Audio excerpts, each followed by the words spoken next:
புரட்சித் தலைவர் எம்ஜிஆர் அவர்களை பற்றி சின்னப்பா தேவர் அவர்கள் கூறியதை தற்பொழுது காண்போம்.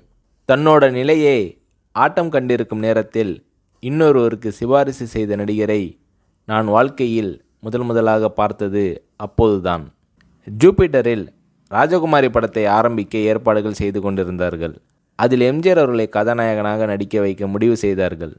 பலத்த எதிர்ப்புகளை சமாளித்தே எம்ஜிஆர் அவர்களுக்கு இந்த வாய்ப்பை கொடுக்க வேண்டியிருந்தது. அந்த படத்தில் ஒரு முரடன் வேடம், அதில் நீங்கள் தான் அந்த முரடனாக நடிக்கணும், அப்போதுதான் அது பொருத்தமாக இருக்கும் என்றார் எம்ஜிஆர். எனக்கு உள்ளூர மகிழ்ச்சி.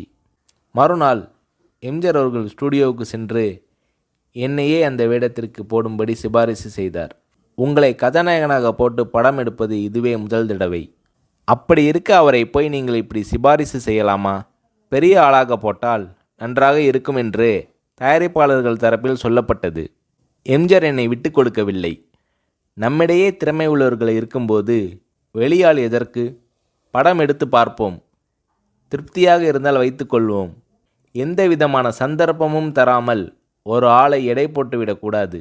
சின்னப்பா தேவரையே அந்த வேடத்துக்கு போடுங்கள் என்று ஆணி அடித்த மாதிரி சொல்லிவிட்டார் எம்ஜிஆர்.